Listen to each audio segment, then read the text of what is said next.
Recently, I looked at two players on this year's Hall of Fame ballot to determine whether I believe they ought to be elected into the Baseball Hall of Fame. The two players we discussed were two position players, Chase Utley and David Wright. For this video, I thought I'd change it up and take a deep dive into the career of a starting pitcher, specifically Mark Buehrle. Buehrle was one of the most consistent and reliable pitchers of the 2000s, but who exactly is this pitcher? Just how good was he? And should he be elected into the Baseball Hall of Fame? Mark Buehrle was a starting pitcher who played in Major League Baseball for 16 seasons from 2000 to 2015. He played for the Chicago White Sox, Miami Marlins, and Toronto Blue Jays. In his career, Buehrle pitched in over 500 games and threw nearly 3,300 innings. He went 214 and 160 while recording an ERA of 3.81, adjusted ERA of 117, a whip of 1.281, struck out 5.1 batters per 9 innings, and earned 59.1 WAR. He's a 5-time All-Star, 4-time Gold Glove Award winner, and received Cy Young votes once, in 2005. You probably remember Buehrle best for one of three reasons. A. Pitching the 18th perfect game in MLB history. B. His top-notch fielding ability. Or C. The incredible inning streak he had. More on that later. We can see many of his career numbers are highly impressive. I mean, you don't win over 200 games or throw over 3,000 innings by accident. However, just how good was Mark Buehrle when compared to pitchers during his era? From 2000 to 2015, Buehrle ranks first for most wins and most innings pitched, second in WAR, inside the top 5 in complete games, and inside the top 10 in shutouts. Among 34 pitchers with at least 2,000 innings pitched during this span, Buehrle is inside the top 15 in ERA and adjusted ERA, top 20 in WHIP, and third from last in strikeouts per 9 innings. Yeah, he was a very pitch-to-contact type of pitcher. But anyway, we can see Buehrle has an impressive resume for his counting stats. That makes sense though, as we cover his entire career. How good was he during his prime? Across a 10-season stretch from 2001 to 2010, Buehrle has the most innings pitched of any pitcher, is inside the top 4 in wins, complete games, and WAR, and top 16 in shutouts. Of the 103 pitchers here with at least 1,000 innings pitched, Buehrle is inside the top 20 in adjusted ERA, top 30 in ERA, top 35 in WHIP, and top 100 in strikeouts per 9 innings. I might add that while 1,000 innings is a lot, Mark Buehrle threw more than double that amount in this span. If we raise the minimum threshold by 50% to 1,500 innings pitched, in which there were only 35 pitchers to hit that mark, he's now in the top 12 for ERA and adjusted ERA, top 15 in WHIP, and still near the bottom in strikeouts per 9 innings. Whatever the case, clearly, Buehrle was doing something right here during his prime. You don't throw the most innings out of any pitcher for that long of a period if you weren't great. With that being said, while Buehrle was a reliable asset during his time in baseball, how well does he hold up when compared to pitchers all time? Throughout the history of Major League Baseball, Buehrle is in the top 70 in WAR, top 100 in wins and innings pitched, top 700 in shutouts, and top 1,205 in complete games. Okay, those last two are wildly unfair placements because of the sheer number of complete games pitchers threw 100 plus years ago. In the expansion era of Major League Baseball, 1961 to present day, he's inside the top 280 in complete games and top 255 in shutouts. Furthermore, looking at 138 pitchers in baseball history to throw at least 3,000 innings, Buehrle is inside the top 50 in strikeouts per 9 innings, top 55 in adjusted ERA, top 85 in WHIP, and top 120 in ERA. For what it's worth, if we lower the minimum threshold to 2,000 innings pitched, in which there's been 449 pitchers with that amount, Buehrle is inside the top 105 in adjusted ERA, top 200 in strikeouts per 9 innings, top 215 in WHIP, and top 325 in ERA. This has all been about Mark Buehrle's pitching, but it's important to also showcase how great he was defensively. It's no stretch to say, he was not only one of the greatest defensive pitchers during his generation, but he was one of the greatest of all time. For traditional fielding stats, Buehrle led the league in assists 5 times, fielding percentage 4 times, and double plays turned twice. For advanced stats, twice did he lead the league in range factor per game, and 3 times did he finish in second. Additionally, his 87 defensive runs saved are the second most of any pitcher since the stat was introduced in 2003. Yes, despite retiring nearly a decade ago, no one since then, aside from Zack Greinke, has even come close to his mark. For pitchers all time, it's a little hard to compare defense. But to look at 2 traditional stats, Mark Buehrle has the second most pickoffs of all time, only trailing Hall of Famer Steve Carlton.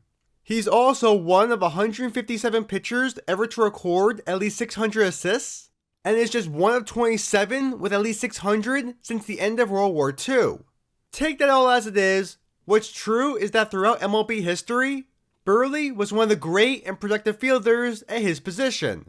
That was a lot said, so to sum up everything, during Mark Buehrle's career, when it came to counting stats, he was one of the best out there. Most wins, most innings pitched, second most WAR, you name it. He's perhaps the most productive starting pitcher of the 21st century, at least so far.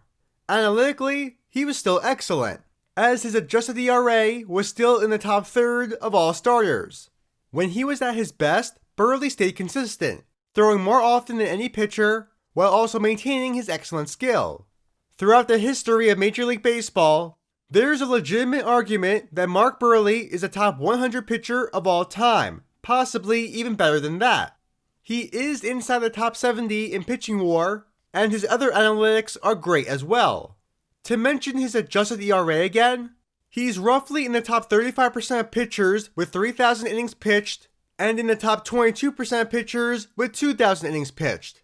Couple that with his outstanding defense, you have yourself a player that is probably one of the top 100 best at his position all time. Is that enough though? Is everything I said enough to justify a Hall of Fame induction? I'll be the first to admit that his stats are a little inferior when compared to Hall of Fame pitchers. There are exactly 74 pitchers in the Hall of Fame that both A, started at least 50 games in their career, and B, started at least 60% of the games they pitched in. Buehrle's ERA would be the second worst, his adjusted ERA in the bottom 33%, and his WAR in the bottom half. His placements aren't downright terrible, but it's important to know that most of the pitchers with a worst adjusted ERA or a lower WAR fall into one of 2 categories. Either they played a crazy long time and managed to achieve key milestones, like Steve Carlton, Don Sutton, or Phil Niekro, or they had short-ish careers with amazing peaks. Sandy Koufax, Catfish Hunter, and Addie Joss come to mind.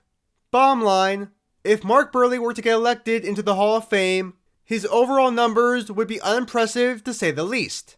To go hand in hand with that, while Buehrle was solid during his career, that's pretty much all he ever was. He was consistently good, but almost never great. Case in point, Buehrle only has 2 seasons with a sub 100 adjusted ERA, but at the same time, only 2 seasons with a mark over 130. In fact, out of Buehrle's 16 seasons, 9 of them feature him achieving an adjusted ERA somewhere between 105 and 125. Similar situation with other stats, consistently good, but almost never elite. For one example, despite playing 16 years in baseball, Mark Buehrle never once had a season with an ERA below 3. Like seriously, he couldn't once have a sub-3 ERA? Yes, I understand it was the steroid era. I'm just being picky right now. Sure, other Hall of Fame pitchers weren't outstanding, but they still managed to hit key milestones and other achievements. To look at one example, Buehrle's 214 wins are kind of on the low side. Out of the 74 pitchers mentioned a moment ago, there are only 4 that have both fewer victories and a lower adjusted ERA than Mark Buehrle. Those 4 pitchers all pitched entirely or at least started their careers in the dead ball era. One could argue Mark Buehrle would be the weakest Hall of Fame induction of any starting pitcher to make their debut in the past 100 years. Despite that, I'm going to say yes, Mark Buehrle should be inducted into Cooperstown. Why do I believe that? To put it simply, Mark Buehrle was a unicorn. We'll never see a pitcher like him ever again. As mentioned at the very beginning of this video, Buehrle had a famous inning streak. The streak in question was for consecutive seasons throwing at least 200 innings. He threw 200 or more innings in 14 consecutive seasons from 2001 to 2014. There are only 6 other pitchers since 1900 to accomplish that, and all 6 of them are in the Hall of Fame. To put how insanely rare that is for modern times, in the 9 seasons since Buehrle's retirement, only 1 pitcher has thrown 200 or more innings in more than half of those seasons. It'll be a long time before we see another pitcher have 14 seasons of 200 innings pitched in their career, let alone in 14 straight years, if we even see a pitcher have that many seasons again. I might add that if not for 2 errors by the Blue Jays infield, Buehrle would have had 15 consecutive seasons with 200 innings pitched, but that's a topic for another time. Anyway, same story if we look at his total innings. With nearly 3,300 innings under his belt, there's a realistic possibility no pitcher will ever surpass that amount ever again. Looking at active pitchers, excluding Justin Verlander, only Clayton Kershaw and Max Scherzer are within 700 innings of 3,000. To surpass Buehrle's amount, a pitcher would need to throw 165 innings a season for 20 straight years. Who knows the next time that'll happen, if it even happens ever again. To wrap up, while Mark Buehrle was predominantly a good but not great pitcher, the fact that he was consistently good for over 3,000 innings and almost 500 starts absolutely justifies a Hall of Fame induction. Add on the fact that he's one of the greatest defenders at his position, and you have a player that needs to be in the Hall of Fame. There will never be another pitcher like Mark Buehrle ever to play in Major League Baseball.